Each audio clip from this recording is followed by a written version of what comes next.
Hello again. Tonight, it's kind of a clickbait title time again. Self-sufficient awareness.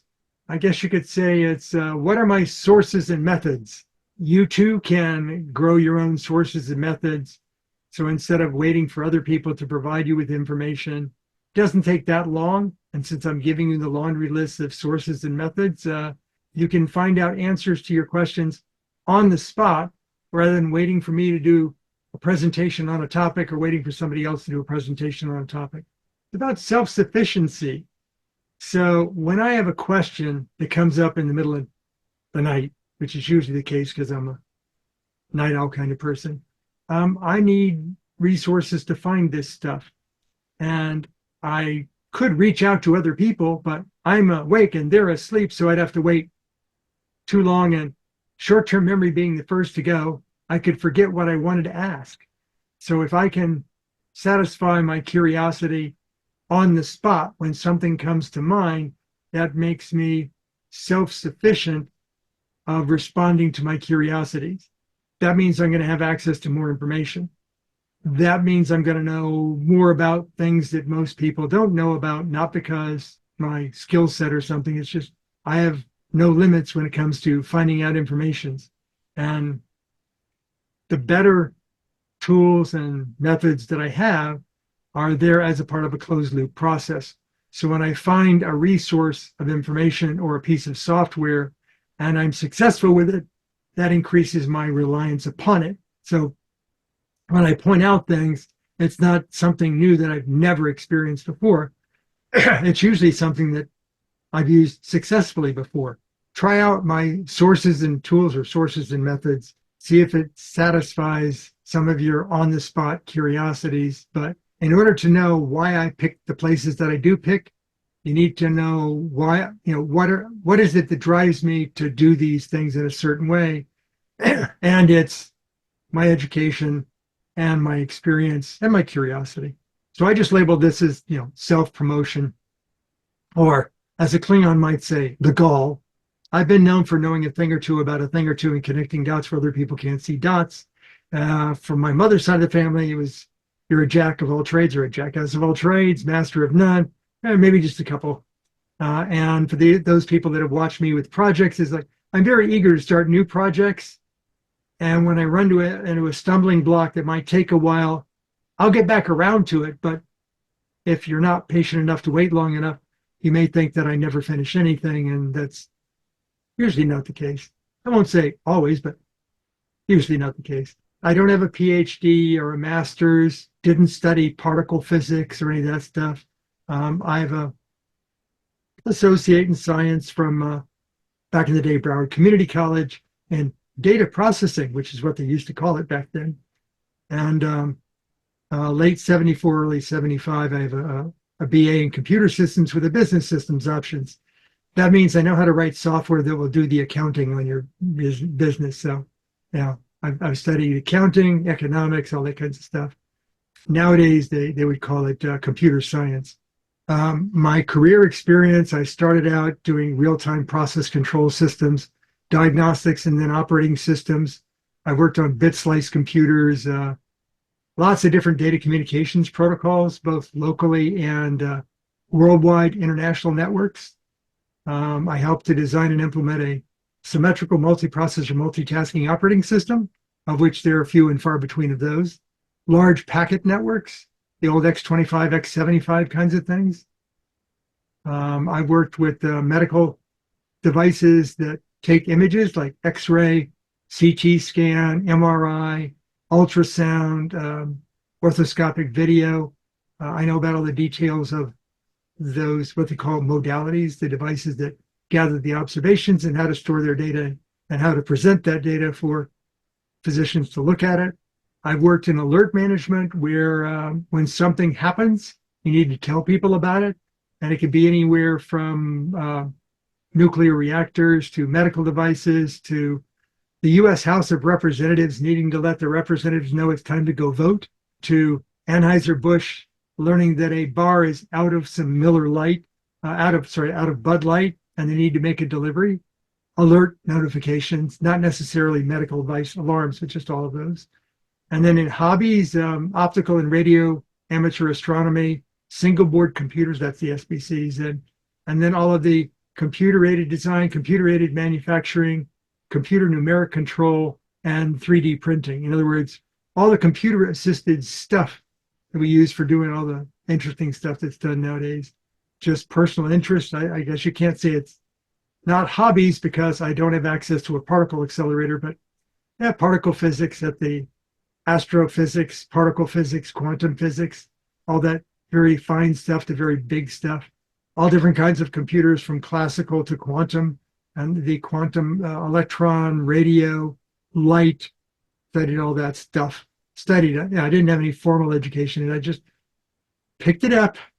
I've been a presenter to large audiences, 1,000+ people kinds of audiences. And now I'm a YouTube content creator. I don't like to put limits on what I'm supposed to know or what I might be capable of knowing. And just, if I'm interested, learn it. That's called being a polymath. Back in the day, they used to refer to it as Renaissance man. That's outdated. Not a genius here. I made too many wrong guesses, postulations that didn't go over well. But that's enough about me. Actually, that's too much about me. So everyone's greatest asset is their ability to be self-sufficiently aware. If you don't know something, nobody was born knowing any of this stuff. They keep changing it all the time. So shouldn't be a problem with you not knowing something. Now, I would ding you if you say, I'll never be able to understand that, or that would be really hard. I don't think I could do that. Like, really? You can drive a car, can't you? You can operate an ATM machine. So, yeah, you're far more capable than you think. I had a member of my family one time told me he knew a lot about stuff, but he didn't like to show off that he knew it because people would refer to him as being smart, a geek, or a nerd, and he didn't wear glasses, so they couldn't call him an egghead. Really? I knew of somebody that before they retired, they would never have a computer in their business office. What do you need that for? And yet, after they retired, in order to access the internet, his son taught him about computers, and he became the resident expert within his retirement community when it came to like Windows computers and email and websites and stuff. So he went from would never own a computer to the neighborhood smart guy. He didn't like it being played up so much, but if you ask a question, he could give you an answer. Now, don't blame your formal education for not filling you in on what didn't exist back then. There have been advancements in artificial intelligence, quantum computers, gravity waves, nanoscale metamaterials, 3D printing, interactive voice response, home automation, smarter and smarter and more capable smartphones. Those things didn't exist when you went through your formal education. So unless you graduated in the last 5 or 10 years or so. So don't blame yourself for not knowing it. Now, if you have a barrier to learning about it, even though you have a curiosity about it, yeah, you could blame yourself for that. But if you are willing to learn what you didn't know when you were born, or what you didn't know because your formal education didn't provide it to you, or what's been invented since then, don't put any barriers in place. You can actually know a lot more than you think is possible because, there's people all over the planet that are learning this stuff. So don't sell yourself short. But do realize that if you want to learn about particle physics, the first thing you've got to learn is the particles that make up stuff. So there's some fundamental awareness, foundational information that you need, but it's not, the end of your life to learn some of this stuff. It's not that hard to learn. And if it's something you might have learned in school, but kind of forgot because you haven't put it to use recently, dig out your books. Libraries still exist. Go refresh yourself on the fundamentals of science and math. Watch some refresher educational videos on YouTube. If you need underlying topics first, don't be bashful. If you're watching the YouTube video in the privacy of your home, nobody needs to know that you stopped it and rewound it a couple of times to get that point across. That's not a problem. Just realize that if you have greater knowledge, you might actually want even more knowledge because it's a successful closed loop mechanism. So if you find out, hey, That wasn't that hard to learn about that. I want to learn more about that. Well, just go learn more about that. Nothing's holding you back. The first place to start to find out more is questions. If you don't know about something, ask questions. Now, sure, you can ask people, but you've got to find people that know about that stuff. The internet knows about that stuff.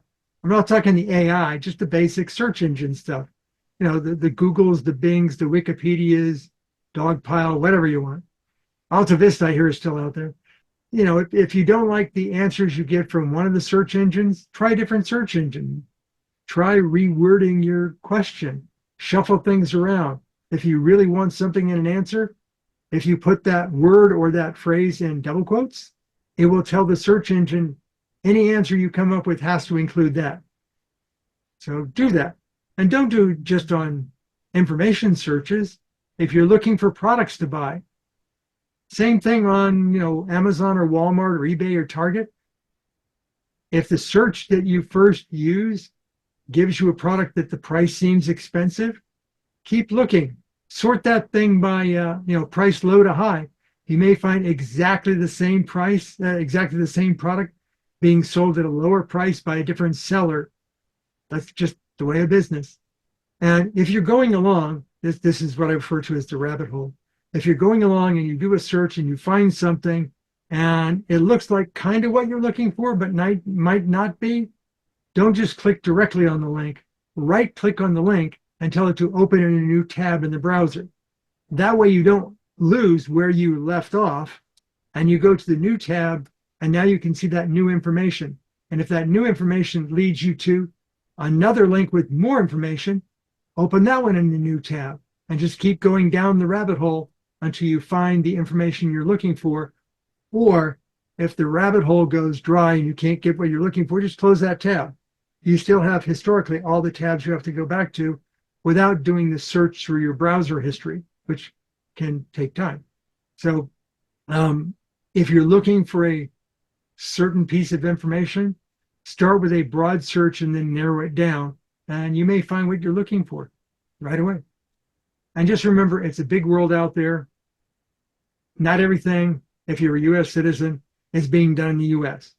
There are government commercial collaborations around the globe where it may still be the U.S. participating in something, like, you know, NASA participating in some space program thing being done out of the European Union or in South America instead of North America. Don't be bashful about those programs. Those are still legitimate programs. Look at content creators on social media. I'm not talking TikTok. I'm talking typically YouTube. Look at the content. It might not be peer-reviewed science, so to speak, so take it with a grain of salt. But if it turns out that it's stuff that you can see backed up by other publications or other public releases, then remember that site as being a place you can go back to in the future. Now, a single government like the US government is large. It can have multiple branches within the government that are working on the same things. The US National Science Foundation funds research labs around the US, and a couple of them are all involved in subatomic particle physics.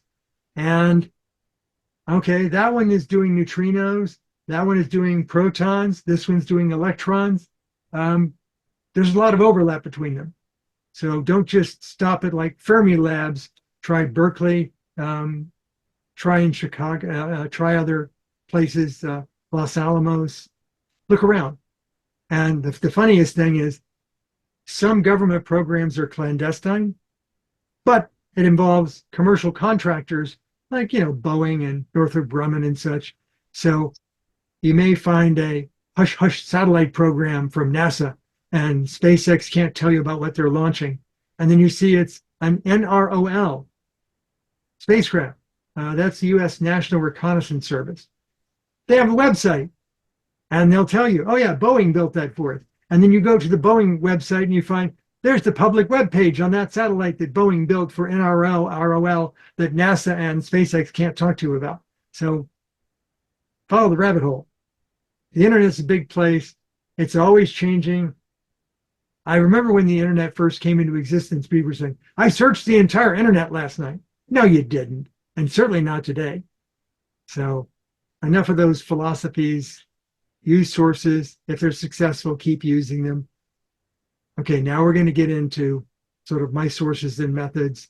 And you may not like everything that I propose usable, but actual mileage varies. Some things are harder to use, some things are easier to use. Let's start with a simple thing.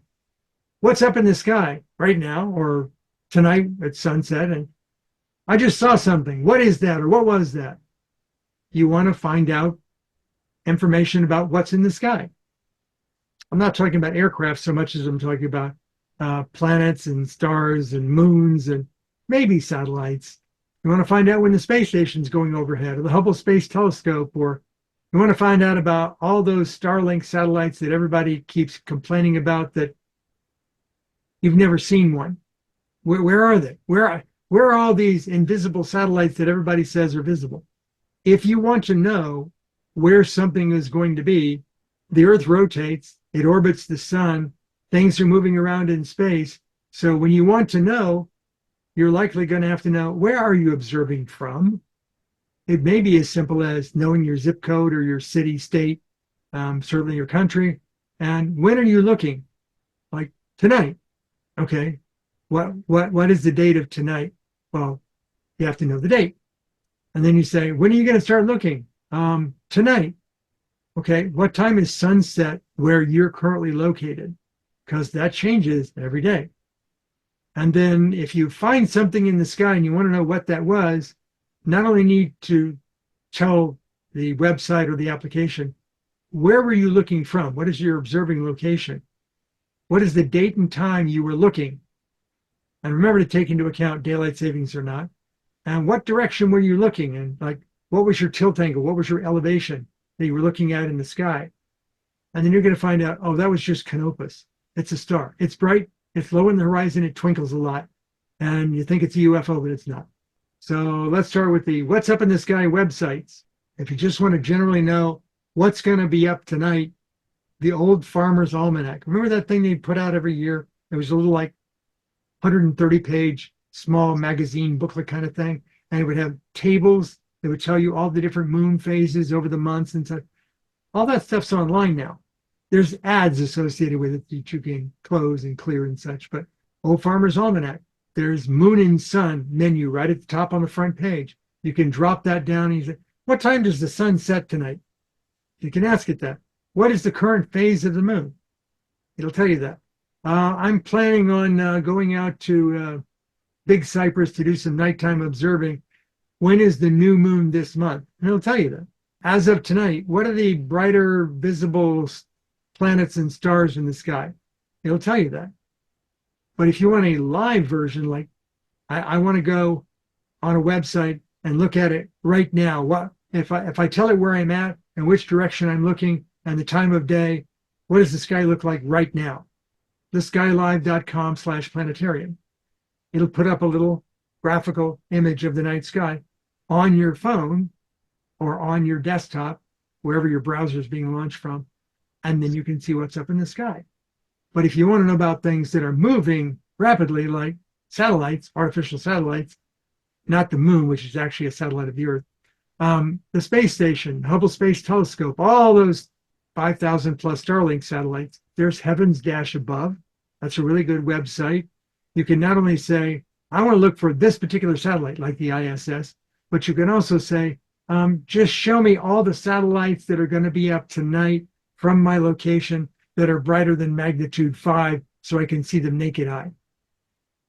And what you're going to find out is most of what you can see that's that bright is either spent rocket boosters or dead satellites.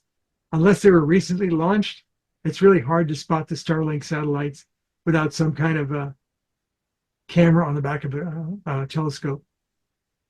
And then if you want to do sort of live map predictive things of what's going across the sky, N2YO, that's a website. And then if you have software that you run that can do satellite tracking or make your telescope point to a spot, there's a website called Celestrak. And that's where the US government allows them to have access to all the orbital data. So when they say something like, how do we know where all the Starlink satellites are? That's because the US government tracks them all. They have to file orbital plans when they launch, and then that goes into NORAD's database with two-line elements, or TLEs, and that tells you all the orbital properties, the tilt, the eccentricity, and the moment of that orbit, and therefore you can see where the satellites are going to be. You can predict where they're going to be. You can actually have your telescope start slewing to a target as the satellite comes in, and therefore it will look at the satellite. Very cool. But what about desktop applications, not websites? If you just want a planetarium kind of thing to just get a general understanding of how things move in the sky and where things are now, Stellarium, I recommend that. If you don't like the look and feel of Stellarium, it looks too Macintoshish. There's also SkyChart or Carte de Ciel, depending upon if you're French or not. And it does the same sort of thing. It's I guess you could say, much more Windows earlier than 10 looking. So that has a slightly harder interface, which may be easier for those folks that are accustomed to those older style interfaces. It's pretty good. If you're in the world of Unix and Linux, KStars or KDE, that's a planetarium software that runs under Linux. If you don't mind spending a few bucks, and a few bucks could be, $300-400 at most, there are professional grade commercial software packages for doing the same sort of thing. Their tracking is held to a much higher degree because it's used by serious amateurs, if not professionals. So there's StarryNight, which is one that I used a lot for comet and asteroid brightness predictions. There's TheSky by Software Bisque. I used that for a while, and they sort of went off on a tangent of doing things that I didn't like, and price kept going up, so no. And then one that I used a long time ago that is still around, but I haven't used its latest version, is something called Earth-Centered Universe. It's very simple and straightforward to use, but it offers a very high degree of precision of tracking things. It's actually Canadian software. It's used by Canadian professional observatories. Now, you might notice that I'm putting hyperlinks in the middle of all the text. I won't put them at the end tonight, because if you find a page that you like in the PDF that I attached with the email or on the video of the YouTube site, you can stop on that and then either type in or hyperlink click on the links. I'll put the links into the YouTube introduction for the video. Anyway, back into it. If you happen to have a telescope that's a go-to telescope and it has the ability to have a computer interface for telling it where to go in tracking, then there's three major approaches to doing this. The first is direct interfaces, and that's the one at the top, Application Direct. And they'll usually talk Meade LX200 protocol. And then down at the bottom, some of the higher-end professional telescopes, they only work with their own applications, so they're proprietary. The two open public ones are INDI, which is what I prefer to use. It can drive not just telescope mounts, but cameras, observatory shutters and rotations, and can synchronize the two, and heating strips to keep your telescope warm, and all kinds of stuff. INDI is not just for telescope mounts, it's open. And the older one, which is ASCOM, which started out as Windows COM level drivers, and they've now made a web interface XML equivalent front end for that. So you still need a Windows machine somewhere in your infrastructure to drive this stuff. But if you've got a front end computer that might be running something that's not Windows, like Macintosh or Linux, then you can use the Alpaca front end on that. Mobile applications. Whenever we do public observing, everybody wants to say, have you seen this on the phone? I can just point it at the sky and it tells me what's up there. There's a lot of those. There's actually a mobile version of Stellarium. The non-pro version is free to use. It's lacking some library stuff, plugins and such. Celestrak has one that it's a bit heavy and slower. Heavy as in it downloads the object libraries directly to your phone. So you might need, 100 megabytes of storage in your flash storage just to hold all the catalogs. But it's very good. If you want to track satellites on your mobile, Heavns-Above has an app for that. There's one that I haven't used called Night Shift Stargazing. I tried it out when it first came into being and it was primitive, so I gave up on it and stopped using it. They're the ones that say they're free, but they're free based upon ads popping up while you're trying to use it. That's Starwalk, Skyview Light, TheSky Tonight, or Sky Tonight. And there's one that's just dedicated towards finding the ISS called ISS Detector.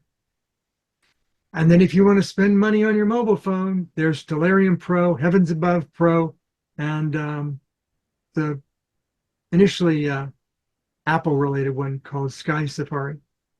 But you want to know about launches.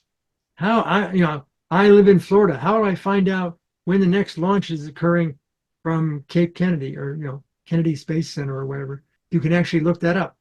Now, even though it's scheduled for a particular date, due to technical issues or weather, they can be postponed, and you have to pay for another couple of nights of hotel stay if you do something like that. But if you want to go watch a launch, you can do that. Florida.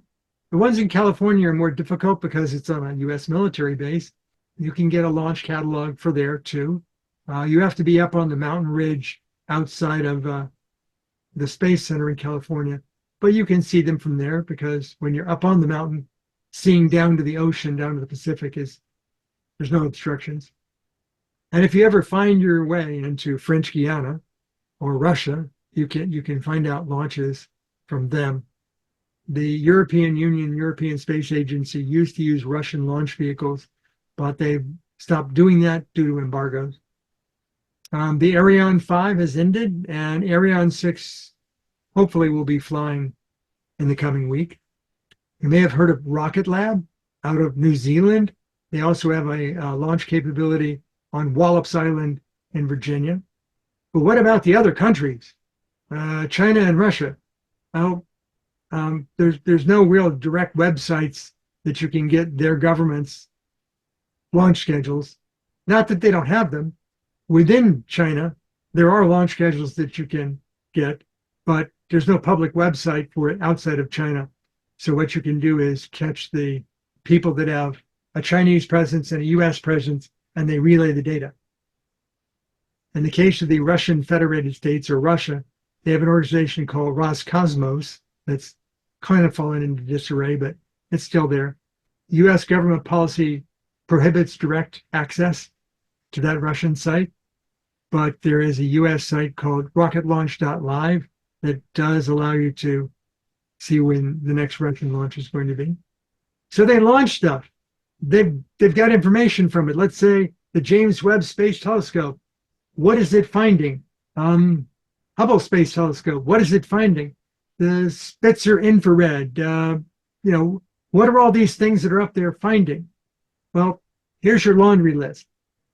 Here's the primary catalogs of data, and this goes from raw research data all the way to the publicly released press release stuff.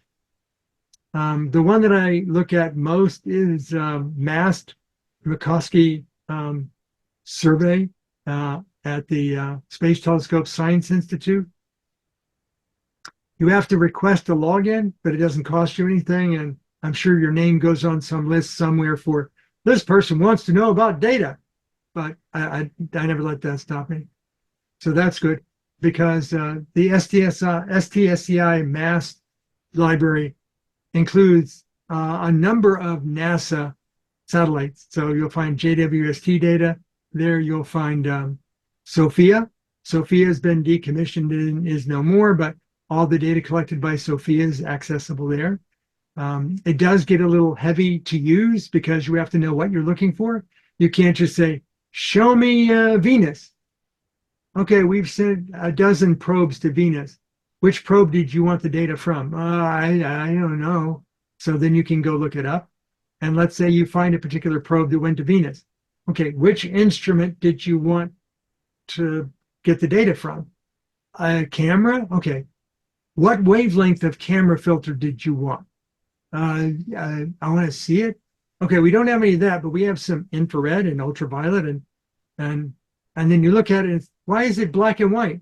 Well, it's actually grayscale, but that's how the raw data comes out from instruments that see in wavelengths that the human eye can't. And then later on, they're colorized. So if you keep sort of bubbling through the data for a particular instrument, you might find a colorized version of it. But that's the downside of MAST, is it is the raw data.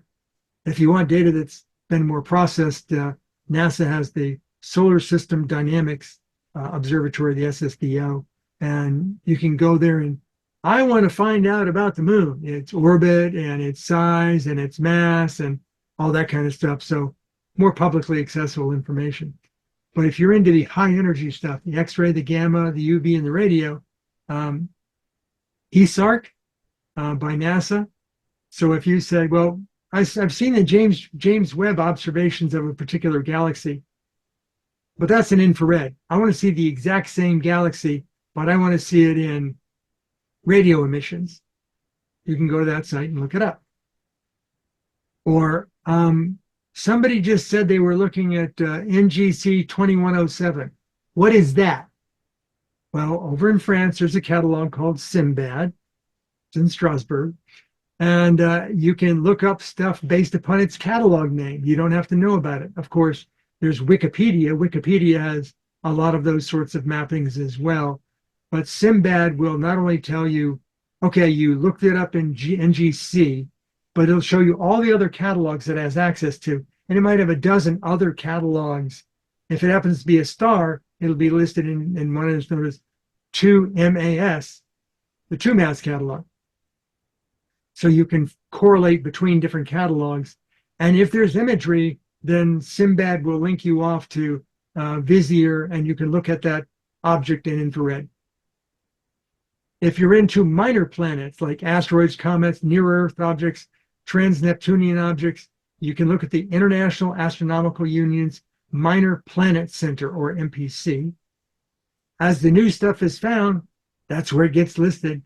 If somebody's talking about a particular comet and they refer to it as like C/2024-1 or A, like you can go look it up there and find out, oh yeah, that's that one that they found using that program out in Hawaii. If you're into radio astronomy and pulsars, there's a couple of places where you can look up specific pulsars, where you can say, I want to find a pulsar that my home-built radio astronomy antenna can actually pick up. So I need a pulsar that's really powerful. I need a pulsar that, it's not like megahertz pulsing, and I need one that's like 400 megahertz where my radio can receive it, and maybe a pulse every 3/4 of a second, so it's easier for me to spot on my display. You can look those things up. There's filters for selecting things. Now this is both, if you get a chance to visit these sites, to just look at information that's available publicly, or let's say you're in the neighborhood, you want to go visit one. They'll have places on their websites where you can say, if you decide to come visit, you want to go see the Very Large Array, they have a tourism program. You want to go see Green Bank, they have a tourism program. A lot of the university-operated observatories, like the ones in Arizona, they have an entire mountaintop full of them, and you can get a tour. So if you're into radio astronomy, there's the VLA, Green Bank, and ALMA, and those kinds of things. Solar observatories, they've got those. Infrared, the new Rubin, that's not operational yet, but you can find out about it. The collaborations of multiple universities to operate observatories. The ever-popular radio network, the NASA Deep Space Network. And its branch off, this one was new, the Goldstone Solar System Radar. If you remember, the one that was in Arecibo and Puerto Rico is no more. So now what they're doing is they have a radar transmitter dish in the desert part of the California area that will send up the radio beam to go bounce off of some asteroid or comet. And the radio signal will come back, and then they'll use the Goldstone dish of the Deep Space Network to receive the signal. So you have radar that might take 15 minutes to bounce off the target and come back. That's how they're imaging NEO objects these days, is using Goldstone. Then there are other international collaborations where you have multiple nations, maybe with a little money from NASA or the US National Science Foundation, where they're studying gamma. This is ground-based telescopes that are studying the deep blue released by gamma radiation as it interacts with atmospheric particles. Think of it as, in nuclear reactors, fission reactors, that blue glow. These are telescopes designed to pick up specifically the wavelength of that blue glow. They're called Cherenkov imagers, and there's arrays of them being built. So you can sign up for the mailing list and see how the progress goes on that. There's the ever popular, really complicated names called the Very Large Telescope and the Extremely Large Telescope in South America. There's, for radio astronomy, the microwave array called ALMA. That's interesting because it's actually at the limit of where humans can exist without oxygen cylinders. But that way they get above more of the water vapor of the Earth's atmosphere. The European Southern Observatory, yes, they're in Europe. That's where they administrate it from. But the observatories are actually on a mountaintop in South America and Chile. And then for radio astronomy at specific wavelengths that they want to get wide field views across a lot of different frequencies, there's the Square Kilometer Array. It's called observatory, but there's actually multiple of them. They're in Australia, they're in Africa, they're in Europe, but collectively they're just referred to as the Square Kilometer Array Observatory. And then when somebody asks questions about various topics, here's the YouTubers that I go to. You want to know about particle physics? Listen to a particle physicist, Sabine Hassenfelder. You want to know about neutrinos? Fermilab, outside of Chicago, and their branch off that's, I guess, for the more general audiences, the YouTube program is called Even Bananas. And that's because even bananas produce radioactivity. Helen's actually taken her Geiger counter and clicked away at bananas and just freaks people out. PBS, Public Broadcasting System, they have a YouTube channel called Spacetime. And then if you want to know about what's up in the sky this coming month, maybe a little black holes discussion on the side, Dr. Becky is good. She's good at telling you what's up in the sky. It's a quick watch. And then if you want a little more deep dive, not incredibly deep, but more than you get out of a press release of something, Anton Petrov, a wonderful person. He does good stuff on astronomy and astrophysics. And then if you want to watch a launch from like an everyday person's perspective without as much technical gobbledygook, there's Everyday Astronaut. And then if you want to launch specific launches by specific commercial entities, SpaceX has their own YouTube channel. RocketLab has their own YouTube channel. You can watch videos of prior launches, as well as often you can watch the live broadcast of a current launch. And then if something goes wrong and you need more detail, why for did they cancel that launch, or why for did it go boom? Scott Manley, he'll go deep into the rabbit hole to explain the why and what fors, and he has video and data and those kind of things. But if you get into some of these YouTube presentations, it might get deep, but just realize that the population of the world that has access to it can watch it, so it can't be too esoteric, but it might get a bit deep. So watch the video until it gets to the end. You may find that they'll explain themselves later on in the video, or as Jim Carrey playing the Riddler in one of the Batman movies, don't kill him, otherwise you won't learn nothing. So don't stop the video too soon. Don't kill the video, because you won't learn nothing. And then just for sheer eclectic, interesting stuff to watch, to suck up hours of your life. If you see a topic from one of these YouTubers, you may find it interesting to watch, but bring along your salt shaker, because they're not really peer-reviewed. What they're presenting might be peer-reviewed, but their video themselves is not peer-reviewed, and some of it is experimentation. Some of it is just for the sake of things that go bang. But some of it is interesting. Some of it, if you have any awareness or knowledge of physics, might seem comical. why is he attempting to do that when you know it won't work? He wants to show people it won't work. So, yeah, just a long list of them, down into really deep minutia like Anastasi in tech. If you want to know how integrated circuit fabrication works down to like the nanometer scale of why do we have so few chip foundries around the planet? It's because it's difficult stuff and it costs billions of dollars to set it up.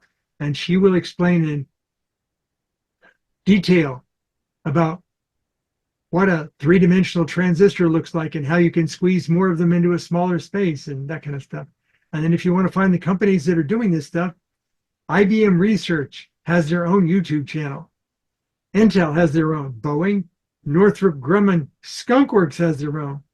The U.S. Defense Department, DARPA, and they're telling you the stuff that they're looking into and the stuff that they've looked into in the past, including stuff that was originally top secret that now isn't anymore. And then if you don't quite understand how something is working in the world of physics, Eugene has a video YouTube channel called Physics Videos, where he animates the process. So if you want to know about audio harmonics or radio harmonics, and you want to know how those waves interact and such, he's actually got animations that he went to the trouble to create. I don't know if you saw it today or not, but Physics Girl, she's recovering from long COVID. She has a lot of educational courses on physics, so you can watch some of that stuff, and if you feel the desire, you can contribute. But where do I get like the really serious stuff? Papers and journals and such. These are my sources. Some of them are sources of sources, like the U.S. National Science Foundation. They fund multiple laboratories, and depending upon what you want to go find out about, that's what focus areas is for. There's always the Nature magazine. Realize that some of these papers and journals have peer-reviewed groups, and then they have fresh off the presses, not peer-reviewed. Just make sure which one you're looking at. And different journals will not be publishing themselves for official academia. They will actually go to companies that do that. They publish academic papers, and they have repositories of them. So you have the American Physical Society and the American Astronomical Society. Notice that APS has journals and letters, but this is the up-level link. It doesn't tell you all of the like 50 different journals and letters that they'll actually publish. The American Astronomical Society doesn't publish themselves. They use IOP to publish for them. And then universities have their own, but Harvard has the most well-known. And I've got a very long hyperlink here that is a query to just show you the papers they have on physics, astronomy, and astrophysics. And then if you see a reference to some paper and you see a DOI and a number, that is the Harvard Digital Object Identifier. If you don't remember the 47-word long name and it's hard to remember, just remember the hyperlink to the DOI, and then you can go find that on different sites, specifically Harvard. Sometimes there'll be a paywall, which means all you get to look at is the abstract. Other times it's freely public information. Depends upon whether the science team is done with their science or still looking to make more money off of it. And then if your inbox can handle it, you can actually sign up to get hot off the presses notification. If you want to know about all the different things that are being observed as soon as they get found, like within an hour of observing it, whether it's confirmed or peer-reviewed or not, you just want to see how often do they see like gravity waves. Might be several per day, and the PDF has these links in it. So I subscribe to the NASA General Coordinates Network.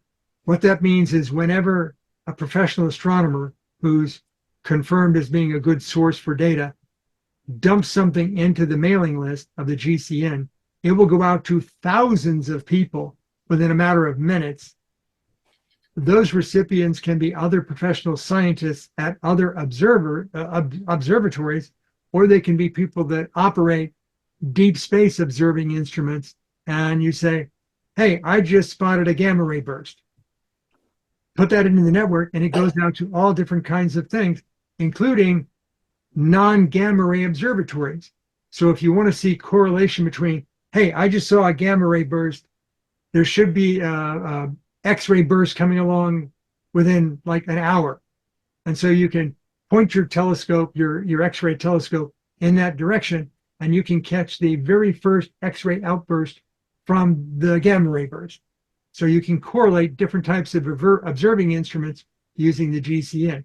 But it is raw data. You can't have false alarms, and you have to know how to read them. So if you don't understand what a right ascension and declination coordinate is, or pointing at something in space, or you don't realize that there's a 2000 catalog, a 1950s catalog, and as of right now coordinates, that's some learning you may have to do. But that's how I'm going to get the first announcements of the T Corona Borealis nova and the Betelgeuse supernova, because they'll first be showing up as neutrinos. And one of the observatories that contributes observations to GCN is the ice cube down in the Antarctic. So as soon as the ice cube detects the nova or the supernova, that's going to be about a day before it shows up in UV or optical.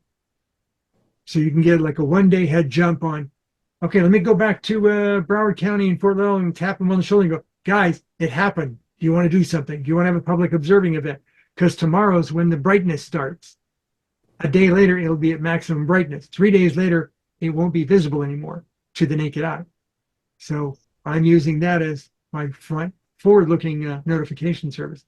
And if you want to know about like new minor planets like comets, asteroids, and such, you can go to the Minor Planetary Center and sign up for, I think it's a weekly email item. So those are pretty much the resources I know and that I use for Broward Astronomy presentations. But I also have my personal interests and curiosities, and I use many more sites.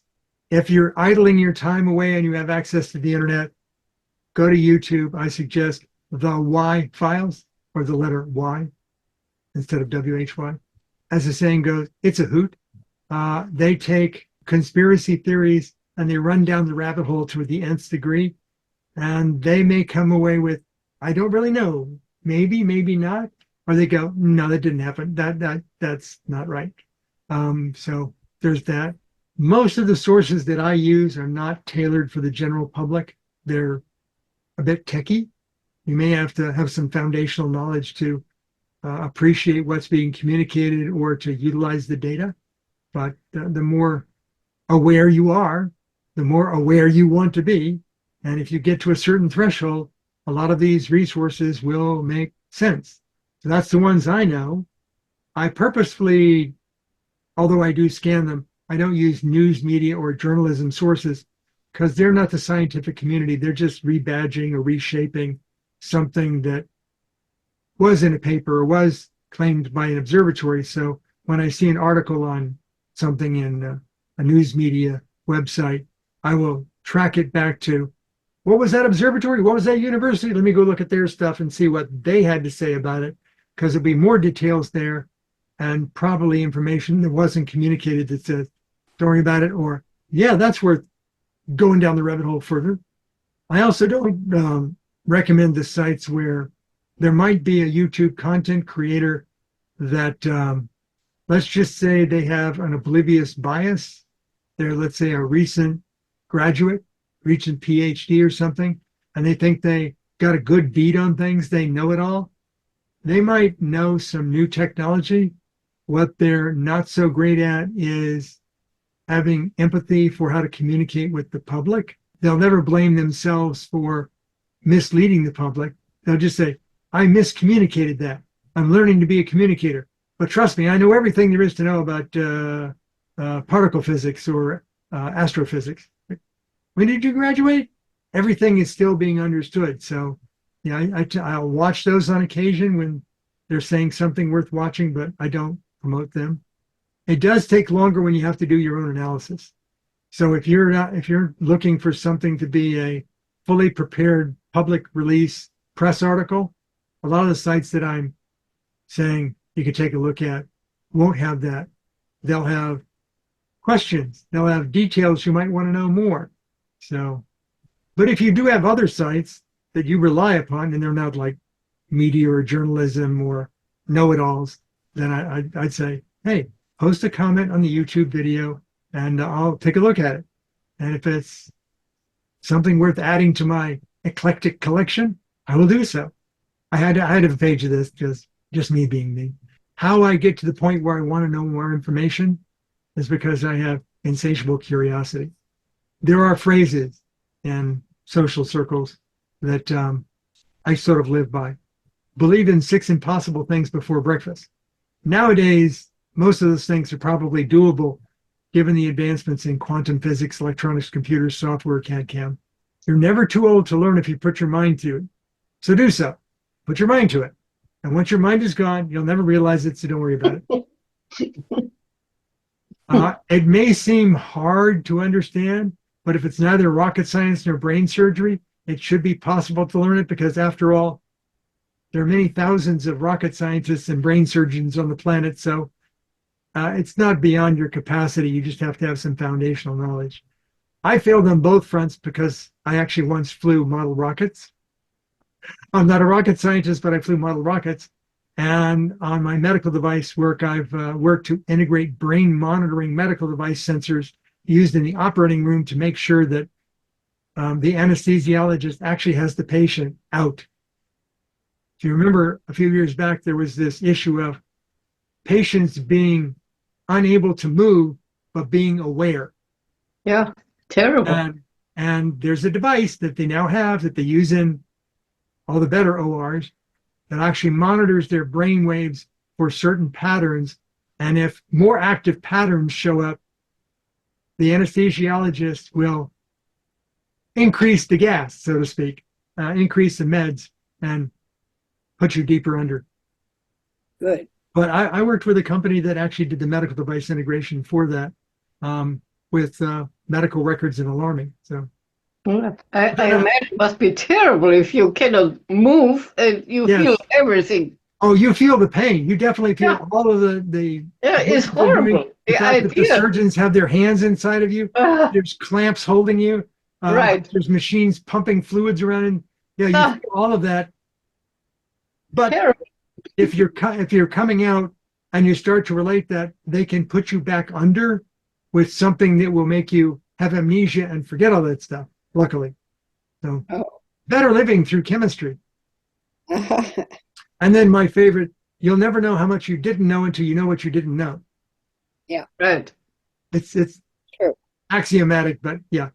I once heard a physicist say, when he graduated college, he wasn't that good at math, although he was a physicist. He said he learned to deal with math. Math is like bodybuilding. If you want big muscles, you have to, go exercise to limits. If you want a good math brain, you have to go learn some more math and then use it on a regular basis so that the next thing you want to calculate or evaluate just comes to you naturally, kind of like, lifting weights. Another one that I like is nobody's born knowing any of this stuff. They keep changing what you thought you knew and making new stuff up all the time. So just learn it. Don't say, well, that wasn't the way I learned it when I was in school. Yeah, it changed. Yeah. I'm sure if Newton were alive when Einstein came along, you go, well, that's not gravity how I knew it. And then Einstein would say, yeah, you got it wrong. It's kind of like that, but here's a different explanation.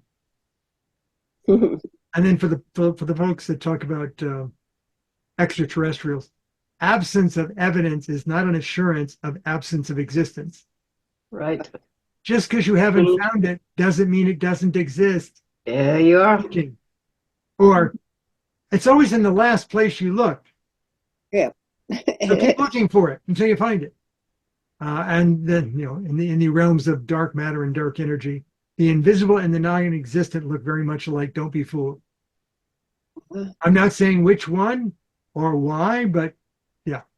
It's dark means we can't detect it directly. And then kind of a variance of a Spockism. If the existence of something cannot be proven logically, there is no assurance that it does not exist. And that's how they explained quantum physics in the early days. Just because you classical physicists don't understand how it works doesn't mean it doesn't work. We have a big thing go boom because of that. And then for those that are in public insightful phrases, if you go to the main train station in Los Angeles, there is a sundial out back. On the sundial, there's a plaque.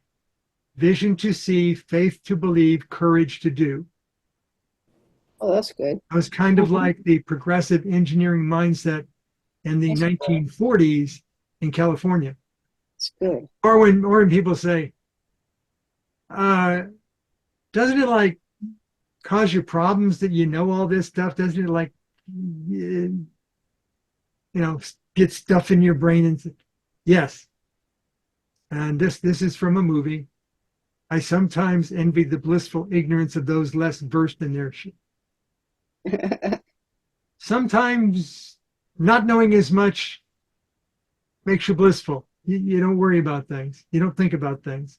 When somebody says, hey, there's a new solar flare and it's the biggest one this season, like, okay, I got to go look. It was directly facing us. It's not going to hit us.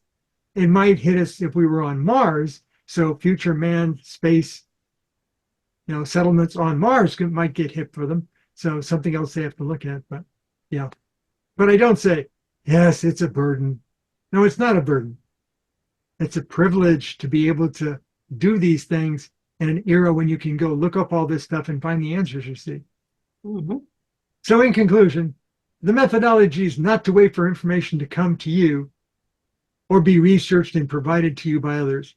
So if you're interested in something, don't wait for the press release. Go look it up. Or as I say, you know how to drive a car. You weren't born knowing that. And the car that you're driving today didn't exist when you were born. So yeah, you can learn things. Pursue information using all the sources at your disposal. Adding new ones as needed. Work those rabbit holes.